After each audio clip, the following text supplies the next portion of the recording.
सहज साध्य शपथ विहित है।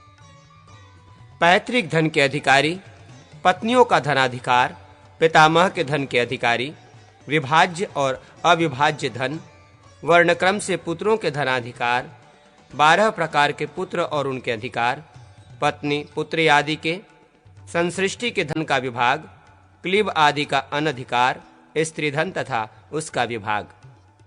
दाय विभाग प्रकरण। दाय शब्द से वो धन समझना चाहिए जिस पर स्वामी के साथ उसके संबंध के कारण दूसरों का स्वतत्व हो जाता है। दाय के 2 भेद हैं, अप्रतिबंध और सप्रतिबंध। पुत्रों और पौत्रों का पुत्रत्व और पौत्रत्व के कारण पिता और पितामह के धन पर अनायास ही स्वतत्व होता है, इसलिए वो अप्रतिबंध दाय है। चाचा और भाई आदि को पुत्र और स्वामी के अभाव में धन पर अधिकार प्राप्त होता है, इसलिए वो सप्रतिबंध दाय है। इसी प्रकार उनके पुत्र आदि के लिए भी समझ लेना चाहिए। जिसके अनेक स्वामी हैं, ऐसे धन को बांटकर एक एक के अंश को पृथक पृथक व्यवस्थित कर देना विभाग कहलाता है। इस अध्याय में दाय विभाग और स्वत्व पर विचार किया गया है, जो धर्म शास्त्रकारों एवं महिषियों को अभिमत है। अग्निदेव कहते हैं, वशिष्ठ, यदि पिता अपने जीवन में सब पुत्रों में धन का विभाजन करे तो वो इच्छा अनुसार ज्येष्ठ पुत्र को श्रेष्ठ भाग दे या सब पुत्रों को समांश भागी बनाए। यदि पिता सब पुत्रों को समान भाग दे तो अपनी उन स्त्रियों को भी समान भाग दे जिनको पति अथवा श्वशुर की ओर से स्त्री धन न मिला हो। जो पुत्र धनोपार्जन में समर्थ होने के कारण पैतृक धन की इच्छा न रखता हो, उसे भी थोड़ा बहुत धन देकर विभाजन का कार्य पूर्ण करना चाहिए। पिता के द्वारा दिया हुआ न्यूनाधिक भाग यदि धर्म सम्मत है तो वो पितृकृत होने से निवृत्त नहीं हो सकता, ऐसा स्मृतिकारों का मत है। माता पिता के मृत्यु के पश्चात पुत्र पिता के धन और ऋण को बराबर बराबर बांट लें। माता द्वारा लिए गए ऋण को चुकाने के बाद बचा हुआ मातृधन पुत्रियां आपस में बांट लें। उनके अभाव में पुत्र आदि उस धन का विभाग कर लें। पैतृक धन को हानि न पहुंचाकर जो धन स्वयं उपार्जित किया गया हो, मित्र से मिला हो और विवाह में प्राप्त हुआ हो, भाई आदि दायाद उसके अधिकारी नहीं होते। यदि सब भाइयों ने सम्मिलित रहकर धन की वृद्धि की हो तो उस धन में सबका समान भाग माना जाता है। यहाँ तक पैतृक संपत्ति में पुत्रों का विभाग किस प्रकार हो यह बतलाया गया। अब पितामह के धन में पौत्रों का विभाग कैसे हो, इस विषय में विशेष बात बताते हैं। यद्यपि पितामह के धन में पौत्रों का पुत्रों के समान जन्म से ही स्वतत्व है, तथापि यदि वे पौत्र अनेक पिता वाले हैं तो उनके पिताओं को द्वार बनाकर ही पितामह के द्रव्य का विभाजन होगा। सारांश ये कि यदि संयुक्त परिवार में रहते हुए ही अनेक भाई अनेक पुत्रों को उत्पन्न करके परलोकवासी हो गए और उनमें से एक के 2, दूसरे के 3 और तीसरे के 4 पुत्र हों, तो उन पौत्रों की संख्या के अनुसार पितामह की संपत्ति का बंटवारा नहीं होगा, अपितु उन पौत्रों के पिताओं की संख्या के अनुसार होगा। जिसके 2 पुत्र हैं उसे अपने पिता का 1 अंश प्राप्त है, जिसके 3 पुत्र हैं उसे भी अपने पिता का 1 अंश प्राप्त होगा और जिससे 4 हैं उसे भी अपने पिता का 1 ही अंश मिलेगा।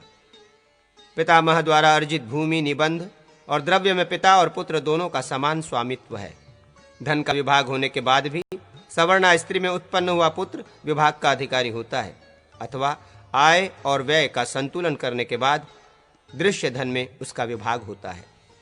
पिता पितामह आदि के क्रम से आया हुआ जो द्रव्य दूसरों ने हर लिया हो और असमर्थतावश पिता आदि ने उसका उद्धार नहीं किया हो, उसे पुत्रों में से एक कोई भी पुत्र अन्य बंधुओं की अनुमति लेकर यदि अपने प्रयास से प्राप्त कर ले तो वो उस धन को स्वयं ले ले।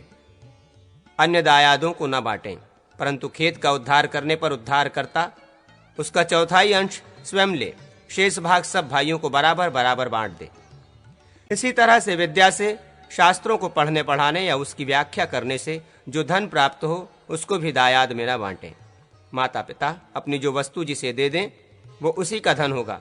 यदि पिता के मरने पर पुत्रगण पैतृक धन का विभाजन करें तो माता भी पुत्रों के समान भाग की अधिकारिणी होती है।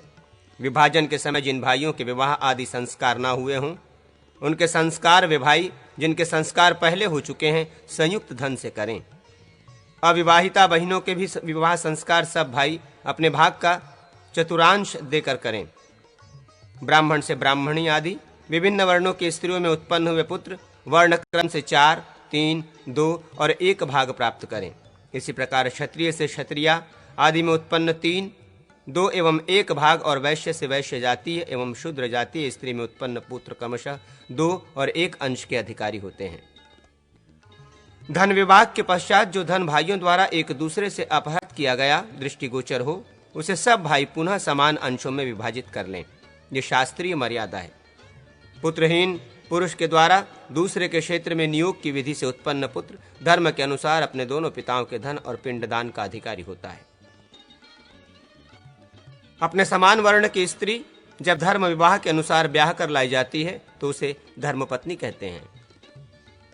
अपनी धर्मपत्नी से स्वकीय वीर्य द्वारा उत्पादित पुत्र औरस कहलाता है। ये सब पुत्रों में मुख्य है। दूसरा पुत्री का पुत्र है, ये भी औरस के ही समान है। अपनी स्त्री के गर्भ से किसी सगोत्र या सपिंड पुरुष के द्वारा अथवा देवर के द्वारा उत्पन्न पुत्र क्षेत्रज कहलाता है। पति के घर में छिपे तौर पर जो सजातीय पुरुष से उत्पन्न होता है वो गूढ़ज माना जाता है। अविवाहिता कन्या से उत्पन्न पुत्र कानीन कहलाता है, वो नाना का पुत्र माना गया है। जो अक्षत योनि अथवा क्षत योनि की विधवा से सजातीय पुरुष द्वारा उत्पन्न पुत्र है उसे पौनभर्व कहते हैं। जिसे माता अथवा पिता किसी को गोद दे दें वो दत्तक पुत्र कहा गया है। जिसे किसी माता पिता ने खरीदा या दूसरे माता पिता ने बेचा हो वो कृत पुत्र माना गया है। किसी को स्वयं धन आदि का लोभ देकर पुत्र बनाया गया हो तो वो कृत्रिम कहा गया है। जो माता पिता से रहित बालक मुझे अपना पुत्र बना लें ऐसा कहकर स्वयं आत्मसमर्पण करता है वो दत्तात्मा पुत्र है। जो विवाह से पूर्व ही गर्भ में आ गया और गर्भवती के विवाह होने पर उसके साथ परिणीत हो गया वो सरूढ़ज पुत्र माना गया है। जिसे माता पिता ने त्याग दिया हो वो समान वर्ण का पुत्र यदि किसी ने ले लिया तो वो उसका अपविद्ध पुत्र माना गया है। ये जो 2 पूर्व कथित 12 पुत्र हैं इनमें से पूर्व के अभाव में उत्तर उत्तर पिंडदाता और धनांश का भागी होता है। मैंने सजातीय पुत्रों में धन विभाग की ये विधि बतलाई है। शूद्र के धन विभाग की विशेष विधि। शूद्र द्वारा दासी में उत्पन्न पुत्र भी पिता की इच्छा से धन में भाग प्राप्त करेगा। पिता की मृत्यु के पश्चात शूद्र की विवाहिता पत्नी से उत्पन्न पुत्र अपने पिता के दासी पुत्र को भी भाई की हैसियत से आधा भाग दे। यदि शूद्र की परिणीता से कोई पुत्र न हो तो वो भातृहीन दासी पुत्र पूरे धन पर अधिकार कर ले, परंतु ये भी तभी संभव है जब उसकी परिणीता की पुत्रियों के पुत्र न हो। उनके होने पर तो वो आधा भाग ही पा सकता है। जिसके पूर्वोक्त 12 प्रकार के पुत्रों में से कोई नहीं है ऐसा पुत्रहीन पुरुष यदि स्वर्गवासी हो जाए तो उसके धन के भागी क्रमशः पत्नी, पुत्रियां, माता पिता, सहोदर भाई, असहोदर भाई, भातृपुत्र, गोत्रज, सपिंड या समानोदक पुरुष, बंधु बांधव, आचार्य, शिष्य तथा सजातीय सहपाठी होते हैं। इनमें पूर्व के अभाव में उत्तरोत्तर धन के भागी होते हैं। सब वर्णों के लिए धन के विभाजन की यही विधि शास्त्र विहित है। वानप्रस्थ, सन्यासी और नैष्ठिक ब्रह्मचारियों के धन के अधिकारी क्रमशः एक आश्रम में रहने वाला धर्मभ्राता, श्रेष्ठ शिष्य और आचार्य होते हैं। बंटे हुए धन को फिर मिला दिया जाए तो वो संसृष्ट कहलाता है। ऐसा संसृष्ट धन जिन लोगों के पास है वे सभी संसृष्टि कहे गए हैं। संसृष्टत्व संबंध जिस किसी के साथ नहीं हो सकता किंतु पिता, भाई अथवा पितृव्य चाचा के साथ ही हो सकता है। यदि कोई संसृष्टि मर जाए तो उसके हिस्से का धन दूसरा संसृष्टि पुरुष मृत संसृष्टि के मृत्यु के बाद उसकी भार्या से उत्पन्न हुए पुत्र को दे दे। पुत्र न हो तो वो संसृष्टि स्वयं ही ले ले। पत्नी आदि को वो धन नहीं मिल सकता। यदि सहोदर संसृष्टि मर जाए तो दूसरा सहोदर संसृष्टि उसकी मृत्यु के पश्चात पैदा हुए पुत्र को उसका अंश दे दे। यदि पुत्र न हो तो वो स्वयं ही उस संसृष्टि के अंश को ले ले। असहोदर भाई संसृष्टि होने पर भी उसे नहीं ले सकता। अन्य माता के पेट से पैदा हुआ सौतेला भाई भी यदि संसृष्टि हो तो वो संसृष्टि भाता के धन को ले सकता है। यदि वो असंसृष्टि है तो उस धन को नहीं ले सकता, अथवा असंसृष्टि भी उस संसृष्टि के धन को ले सकता है, जबकि वो संसृष्टि उस असंसृष्टि का सहोदर भाई रहा हो।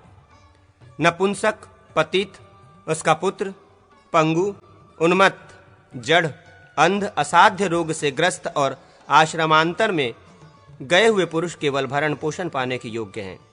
इन्हें हिस्सा बटाने का अधिकार नहीं है। इन लोगों के औरस एवं क्षेत्रज पुत्र क्लीबत्व आदि दोषों से रहित होने पर भाग लेने के अधिकारी होंगे। इनकी पुत्रियों का भी तब तक भरण पोषण करना चाहिए जब तक कि वे पति के अधीन न कर दी जाएं। इन क्लीब, पतित आदि के पुत्रहीन सदाचारिणी स्त्रियों का भरण पोषण करना चाहिए। यदि वे व्यभिचारिणी या प्रतिकूल आचरण करने वाली हों तो उनको घर से निर्वासित कर देना चाहिए। स्त्री धन जो पिता, माता, पति और भाई ने दिया हो, जो विवाह काल में अग्नि के समीप मामा आदि की ओर से मिला हो तथा जो आधिवेदनिक आदि धन हो, वो स्त्री धन कहा गया है। जिसे कन्या के माता बंधु बांधवों ने दिया हो, जिसे पिता के बंधु बांधवों ने दिया हो तथा जो वर पक्ष की ओर से कन्या के लिए शुल्क रूप में मिला हो एवं विवाह के पश्चात पतिकुल से जो वधु को भेंट मिला हो, वो सब स्त्रीधन कहा गया है। यदि स्त्री संतान ही ना हो, जिसके बेटी, दौहित्री, दौहित्र, पुत्र और पौत्र कोई भी ना हो, ऐसी स्त्री यदि दिवंगत हो जाए तो उसके पति आदि बांधवजन उसका धन ले सकते हैं। ब्राह्म, दैव, आर्ष और प्राजापत्य, इन 4 प्रकार के विवाहों की विधि से विवाहित स्त्रियों के निसंतान मर जाने पर उनका धन पति को प्राप्त होता है। यदि वे संतानवती रही हों तो उनका धन उनकी पुत्रियों को प्राप्त होता है और शेष 4 गांधर्व, आसुर, राक्षस तथा पिशाच विवाह की विधि से विवाहित होकर मरी हुई संतानहीना स्त्रियों का धन उनके पिता को प्राप्त होता है। जो कन्या का वाग्दान करके कन्यादान नहीं करता, वो राजा के द्वारा दंडनीय होता है तथा वाग्दान के निमित्त वर ने अपने संबंधियों और कन्या संबंधियों के स्वागत सत्कार में जो धन खर्च किया हो, वो सब सूद सहित कन्यादाता को वर को लौटावे। यदि वाग्दाता कन्या की मृत्यु हो जाए तो वर अपने और कन्या पक्ष दोनों के व्यय का परिशोधन करके जो अवशिष्ट व्यय हो वही कन्यादाता से ले।